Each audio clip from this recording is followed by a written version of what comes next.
सन्माननीय विचारपीठावरील आजच्या निरोप समारंभ कार्यक्रमाच्या अध्यक्षा, मराठी विद्या विकास मंडळाच्या संचालिका, आमचे प्रेरणास्थान, आदर्श व्यक्तिमत्व सन्माननीय सुनीता कारंडे मॅडम, विद्यालयाचे मुख्याध्यापक आदरणीय Wakale sir, Shinde sir, Lohokare sir, Musale sir, Gade sir, Chendge sir, राज्यस्तरीय आदर्श शिक्षिका पुरस्कार प्राप्त आपल्या शाळेतील ज्येष्ठ सहशिक्षिका जाधव मॅडम, इयत्ता 10वीच्या वर्ग शिक्षिका लेगाडे मॅडम, जिल्हास्तरीय आदर्श लिपिक पुरस्कार प्राप्त कारंडे सर, लोकनेते बाबूराव अण्णा पाटील, सहकारी पतसंस्थेचे संचालक मुकुंद जाधव, कर्तव्य तत्पर सेवक कमलाकर कारंडे, ज्यांना निरोप द्यायचा आहे ते इयत्ता 10वीतील सर्व विद्यार्थी विद्यार्थिनी आणि माझ्या विद्यार्थी मित्र हो. गेल्या 6 वर्षापासून आम्ही ज्ञानदान करीत आहोत. आता तुम्हाला निरोप देण्याची वेळ आली आहे. 10वी बोर्ड परीक्षेला सामोरे जाताना विद्यार्थ्यांनी काही गोष्टी लक्षात ठेवणे आवश्यक आहे. आमच्या पाठीशी जेव्हा दप्तर आले तेव्हा आमचे जणू पाखरू झाले. आकाशी भरारी घ्यायची कशी शिकवले गेले आणि ज्ञानाच्या चौकाचौकातून आम्हाला मिरवले गेले. तो चौक बघण्याची पुन्हा सळ लागली आहे. येऊ नये पण घरट्यातून जाण्याची वेळ आली आहे. नकोसी ती जिव्हारी तळमळ लागली आहे. नकोसी ती जिव्हारी तळमळ लागली आहे. इयत्ता 10वी बोर्ड परीक्षा हा विद्यार्थ्याच्या जीवनातील एक महत्त्वाचा टप्पा आहे. ही परीक्षा केवळ ज्ञानाची कसोटी नसून संयम, आत्मविश्वास आणि मानसिक स्थैर्य यांची परीक्षा असते. अनेक विद्यार्थी परीक्षेचा विनाकारण ताण घेतात, घाबरतात, तणावाखाली जातात. पण खरे पाहता परीक्षा ही भीती वाटण्याची नव्हे तर स्वतःला सिद्ध करण्याची संधी आहे. भीतीने यशाचे अपहरण होते, आत्मविश्वासाने यश निश्चित मिळते.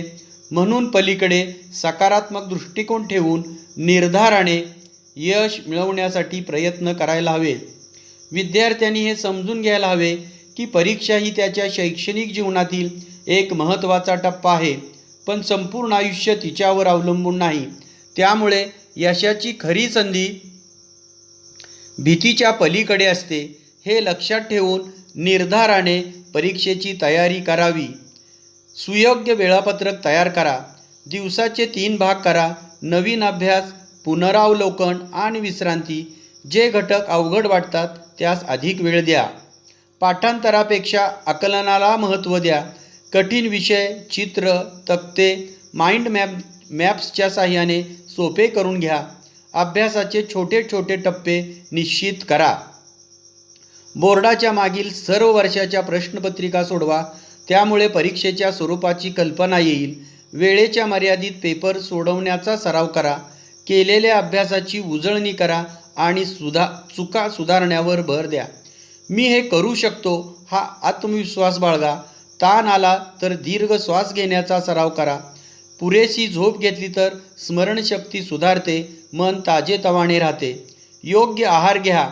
परीक्षेच्या काळात पचनास हलके आणि पोषक आहार घेणे अत्यंत आवश्यक आहे. आहारात प्रथिनयुक्त अन्न, ताजे फळे, फळांचा रस, हिरव्या पालेभाज्या आणि भरपूर पाणी यांचा समावेश करा. संतुलित आहार घेतल्याने एकाग्रता वाढते आणि मानसिक ताण कमी होतो. हलका व्यायाम, प्राणायाम किंवा योगासनामुळे मेंदू ताजातवाना राहतो. विश्रांती घेतल्याने मन शांत आणि लक्ष केंद्रित करण्यास मदत होते. पालकांनी मुलावर अतिरिक्त दबाव टाकू नये तर त्यांना प्रोत्साहन द्यावे. शिक्षकांनी फक्त शैक्षणिक मार्गदर्शन न करता विद्यार्थ्यांच्या मनाचा विचार करून त्यांना पचेल, रुचेल अशा पद्धतीने शिकवणे आवश्यक आहे. प्रश्न सोडवताना या गोष्टी लक्षात ठेवा. कृतीपत्रिका पाठ असावी. कोणता प्रश्न किती मार्काचा आहे माहीत असणे आवश्यक आहे. कोणत्या प्रश्नाचे किती उत्तर लिहावे हे माहीत असावे.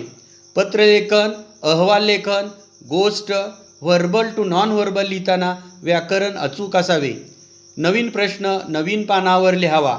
सर्व प्रश्न सोडवले पाहिजेत. प्रश्नाचा क्रम हा बरोबर लिहा.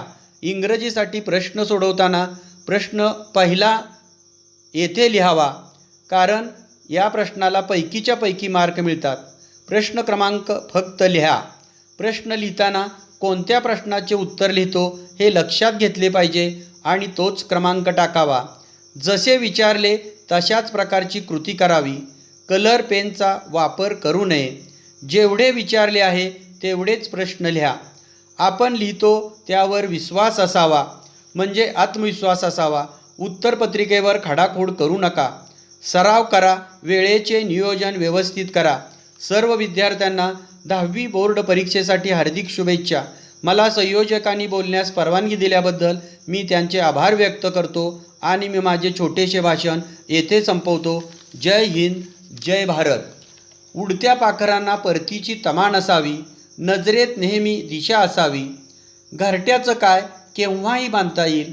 घरट्याचं काय केव्हाही बांधता येईल. क्षितिजा पलीकडे झेप घेण्याची मनात जिद्द असावी. मनात जिद्द